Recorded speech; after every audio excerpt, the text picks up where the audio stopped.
Hello students, कैसे हैं आप सब। तो आज हम हिंदी की क्लास में करने वाले हैं लिंग। तो इसमें लिंग क्या होता है वो थोड़ा सा मैं आपको बताऊंगी। वैसे आप सबको पता ही है इन सब चीज़ों के बारे में।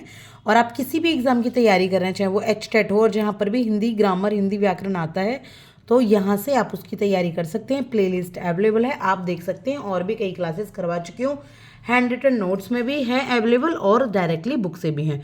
तो देखिए, लिंग का अर्थ होता है चिन्ह।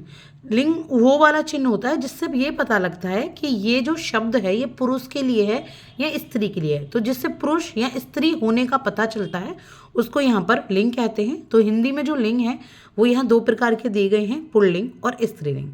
ठीक है। तो जो पुल्लिंग कौन होते हैं, जिससे पुरुष होने का ज्ञान होता है, और स्त्रीलिंग कौन होते हैं, जिनसे स्त्री होने का ज्ञान होता है।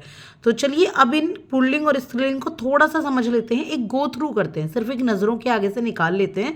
वैसे सबको पता है, पर कभी कभी एग्जाम्स ऐसे आते हैं कि हम कंफ्यूज हो जाते हैं कि इसका क्या हो सकता है। हमें दो या तीन ऐसे लगते हैं कि उसके आंसर हैं। तो चलिए एक बार समझ लें इनको। देखिए, सबसे पहले हम पढ़ेंगे इंद्र का। क्या है? इंद्र। तो इंद्र का जो है स्त्रीलिंग वो होता है इंद्राणी। इंद्र पुल्लिंग है, तो पहले मैं आपको पुल्लिंग पढ़ाऊंगी, उसके बाद हम स्त्रीलिंग को एक बार पढ़ेंगे। ये देखिए, अब सही से दिखाई दे रहे होंगे। इंद्र का स्त्रीलिंग इंद्राणी होता है। अब इंद्राणी की जगह इंद्री भी दिया जा सकता है एग्जाम में, तो थोड़ा सा ना क्या होता है, डिफिकल्ट हो जाता है पहचानना। इसलिए हमें एक बार इनको पढ़ना जरूरी है। तो एक बार अच्छे से तैयारी करें। मेहतर का मेहतरानी, मैं डायरेक्टली पढ़ा रही हूँ आपको। मेहतर का मेहतरानी होता है।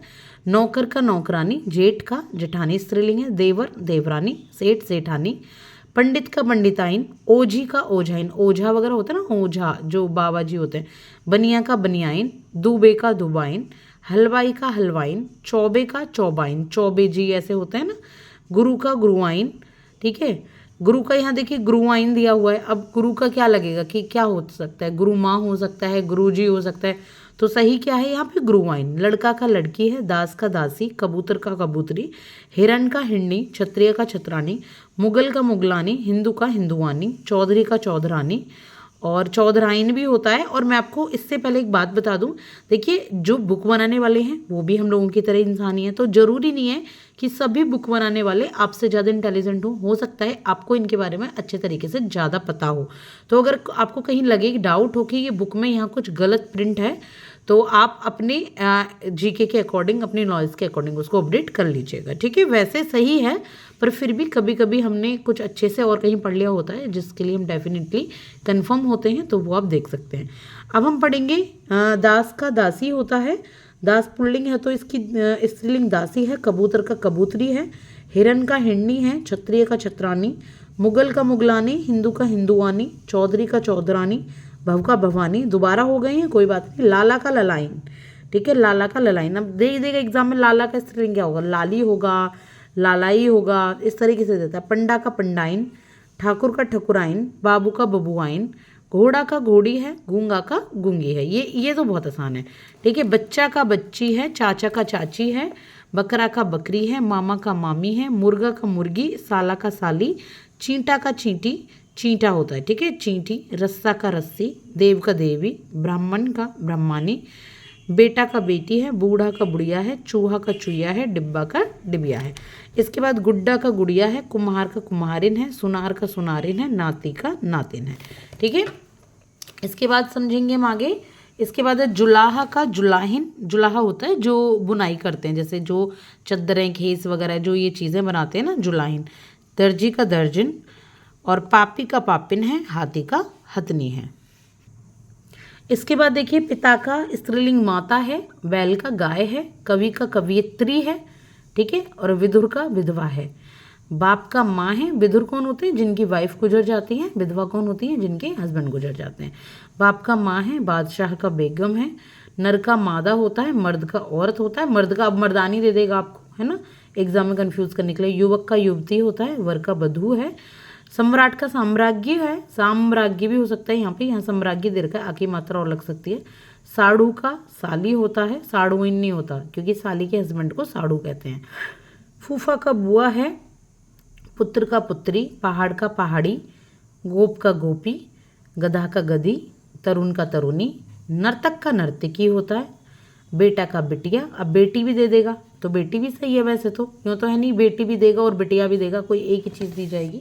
बछड़ा का बछिया होता है, चिड़ा का चिड़िया, बंदर का बंदरिया, कुत्ता का कुतिया, नाई का नाइन, धोबी का धोबिन, ग्वाला का ग्वालिन, भंगी का भंगिन, स्वामी का स्वामिनी, विद्वान का विदुषी, साधु का साध्वी है, पुरुष का स्त्री है, पति का पत्नी है, वीर का वीरांगना है, साहब का मैम है, और सास का ससुर है, मियाँ का बीबी, राजा का रानी, बिलाड़ का बिल्ली। बिलाड़ किसके लिए कहा गया है? बिल्ली वो नहीं आता, एक ब्लॉटा बिलाड़ जो होता है बिल्ली। अनुज का अनुजा, छात्र का छात्रा, महोदय का महोदया, प्रिय का प्रिया, मामा का मामी, लोटा का लुटिया, मोर का मोरनी, शेर का शेरनी, जाट का जाटिन, डॉक्टर का डॉक्टरनी, मालिक का मालकिन, माली का मालिन, बाघ का बाघिन है, हाथी का हथनी है, स्वामी का स्वामिनी है, और बालक का बालिका है, धनवान का धनवती है, धावक का धाविका, नेता का नेत्री है। ठीक है, नेता का नेती नहीं होगा, नेता का नेत्री है। गुणवान का गुणवती है, नर का मादा है, अभिनेता का अभिनेत्री है, प्राचार्य का प्राचार्या है, प्रबंधकर्ता का प्रबंध करती है, दाता का दात्री है, नंदोई का ननद है, अध्यापक का अध्यापिका है। तो ये बहुत इंपॉर्टेंट सभी आपके स्त्रीलिंग पुल्लिंग यानी कि लिंग हो जाते हैं। आई होप कि आपको ये समझ आए होंगे। आगे की क्लास में हम करेंगे वचन। बहुत आसान है, देखिए लगते आसान है, मैं ये नहीं कह रही हूँ ये हार्ड है, ये बहुत ही आसान है, सीरियसली बहुत आसान है। लेकिन एक बार अगर आप इन्हें पढ़ लेंगे तो आपके लिए और आसान हो जाएगा। आपकी मिस्टेक इन छोटी छोटी चीज़ों में हो जाती है, हमारे ओवर कॉन्फिडेंट में। अब बात बताऊँ मैं आपको, अगर आपने यहाँ तक मेरी पूरी क्लास देख ली है, ये जो 6-7 मिनट की है, तो I am very very thankful. और आप सीरियसली आप बहुत अच्छे तरीके से अपने एग्ज़ाम्स को पास करेंगे। आप सीरियस हैं अपनी पढ़ाई के लिए, और thank you so much for giving me your valuable time. And आप ऐसे ही देखते रहिए। और ऐसा नहीं है कि आप सिर्फ ऑप्शनल की तैयारी करें, ऑप्शन टाइप के क्वेश्चन की, तो ही हैं आप अगर यूपीपीएससी देखेंगे हिंदी का, या फिर आप यूपीएससी या कोई भी हिंदी का एग्ज़ाम देखें, तो व्याकरण उसमें मेंस में भी आती है, आपके इंटरव्यूज़ में भी पूछी जा सकती है। तो अगर आप तैयारी करें तो थोरोली तैयारी करें, पूरी तरीके से अच्छे तरीके से तैयारी करें। ठीक है, तो वही मेरा मोटो है। बहुत सिंपल तरीके से मैं आपको पढ़ा रही हूँ, कोई यहाँ बहुत तामझाम से नहीं पढ़ा रही हूँ, बस आपके काम की क्लास होनी चाहिए, आपके काम आए। जैसे पढ़ना होता है वैसे पढ़िए, वरना आप यूट्यूब पर एक क्लास निकालेंगे, इतनी क्लासेस निकल जाएंगे, आप कंफ्यूज हो जाएंगे। आप कुछ भी उठा लो, देखिए फिर भी आप सबसे अच्छी पढ़ाई जो कर सकते हैं वो बुक के थ्रू कीजिए, खुद के हैंड रिटन नोट्स के थ्रू कीजिए। बहुत लिमिटेड आप सोर्सेज रखिए और उन्हें बार बार पढ़िए, वही एक बेटर ऑप्शन हो सकते हैं आपकी आगे की सक्सेस के लिए। तो best of luck for your future. Thank you so much.